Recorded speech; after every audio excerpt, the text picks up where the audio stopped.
Hello, guys. Very happy to be here. I'm Oscar, founder and CEO at Glovo. I'm going to start from the very beginning. So we started 3 years ago in Barcelona. I'm an aerospace engineer. I was working at Airbus. Very big company. I had taken the decision to leave and start my own thing.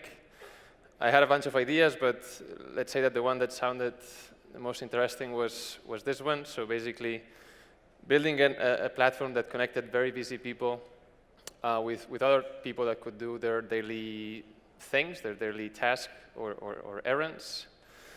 And this was the first mission. This was the very first MVP that we launched. Super simple app. You only had 2 buttons: order something or send something, and after that, people simply ordered any errand they needed by texting.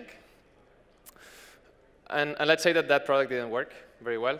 We struggled a bit, mainly in growth. After talking to customers, we concluded that there were 2 main issues. One was the pricing. It was a pretty expensive service. Our only revenue stream was the user. And that made the service a bit only targeted for very high-class people. And the second was that it was confusing. People were telling us that they felt as if they're walking in a restaurant, and the waiter told them, "Hey, what do you want to eat?" You would ask for the menu, and the waiter would tell you, "No, we can do everything for you." And probably you would leave that restaurant, right? So confusion created, just killed conversion. Almost went bankrupt, but we got some funding to launch the Glovo 2.0, which is similar to what Glovo is today. Glovo today delivers any product in your city very fast, in an average of 30 minutes. We kept this magic anything button where you can still order anything you want by typing in. But most of the business has gone to the marketplace model, where we have different categories, where we have hundreds of stores in every city. We charge a commission to them, and that has changed the business for the better, because it has now become the main revenue stream. The commissions are, I think, 70 or 75% of our business, commissions from the stores, which has made the product a lot more open to more targets and a lot more affordable. And now, people are seeing, they have pictures, they have prices, they have products, and it's a lot more easy to understand and convert. Our vision is a lot bigger. We're trying to build a super app, so an app that basically connects the citizen with their city at any level. Some people in Glovo call it the Google for your city. Some other people call it, we want to do everything except for shopping, because shopping, Amazon will do it better. And I guess you're asking, what percentage of all the things that we're doing is food? It's pretty high. It's our main focus. It depends on the market. It's between 60 and 90% of the business. Online food delivery, there's still massive potential. We expect the online market to grow 4 times in the next 7 years.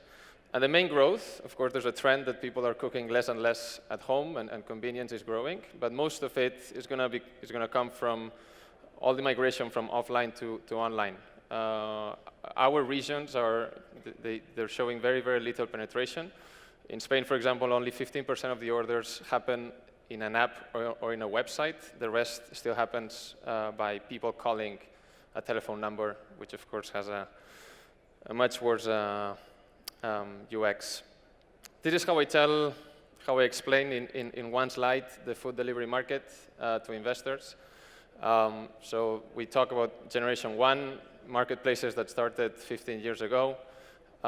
They disrupted the market by aggregating in a website hundreds of restaurants, but they could only work with restaurants that delivered themselves.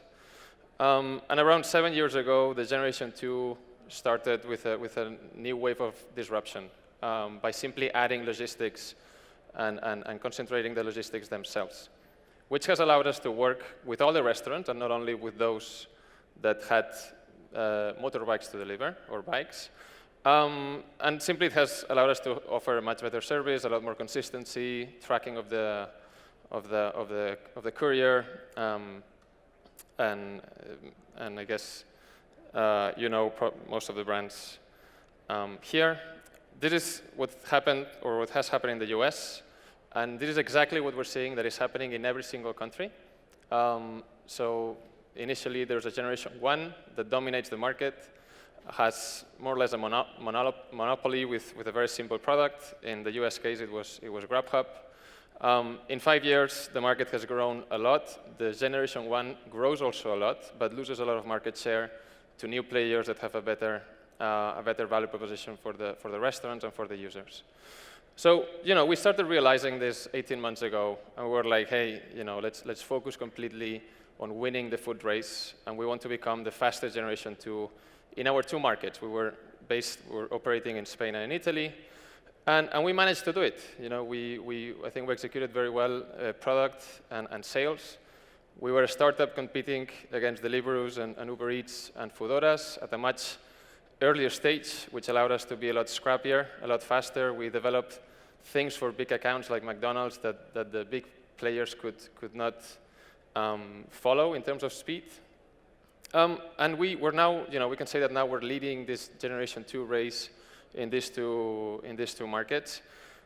Once we started leading these 2 markets, we started looking at the world. We could fundraise some international funding. This was the company 12 months ago, in September of that last year, and this is the company today. We have launched 17 countries in only 1 year, which is an average of 1 city every 4 days. We've basically built this via a school of launchers that we train in Barcelona for 2 or 3 months, and then we send to places where we think we can lead this generation 2 race. And this has allowed us to go super fast. We started with LATAM. LATAM has been a rocket. We started 9 months ago, and it's already half of our business, with very good position in all the markets in terms of compared to competition. There's 2 markets where we didn't go, which were Colombia and Mexico, because we felt it was a little bit too late for us. And recently, we started the same, expanding with the same criteria to east of Europe, with Romania, Ukraine, and Georgia. I'm very excited with this new region, MENA, with Turkey, Egypt, and Morocco. I was asked to share some numbers, so this is what the CFO allowed me to share. We're now reaching 400, or surpassed the 400 million in top-line sales. Growth rates are still very, very high. We've been struggling a lot with fundraising, especially the Series B. Series B was a big drama for us. We pitched to over 150 funds that said no. After Series B, things have gone a lot easier in terms of fundraising. We have very cool investors like Amrest, Rakuten, Delivery Hero, ID Invest, Cathay, and Seaya. Total, we've burned around 50 million in these 3 years. And one thing that was very hard to prove, or very few people believed a few years ago, is that we've reached profitability in already 3 countries at the bottom line. So we're covering the entire P&L in these 3 countries, and all the rest of the cities are following a similar path. Again, our ambition is to build this super app where food is at the very center. We know we need to win the food race, or at least co-lead the food race in every single market that we go to. That's why we don't go to competitive markets where we see like an Uber Eats or a Deliveroo that have been there for a while. We're starting to do a few things. We've launched our first project in groceries. We're starting with convenience. We have our own dark store, from which we're being able to deliver in 20 minutes convenience groceries. It's being very successful in Madrid. And we also launched a Glovo business program, which is basically a solution for intra-cities B2B fast deliveries. Wanted to finish, as we believe talent is our biggest asset. The structure is breaking every 6 months. We're hiring a lot of senior talent now. In Barcelona, super happy with our city. I'm from there. I couldn't be more proud of how the tech ecosystem is evolving there. It's a great city to not only to live, but now also to work and to start up your business. So if you know anyone senior that is looking to move there to the good weather, tell him to check out our website. Thank you.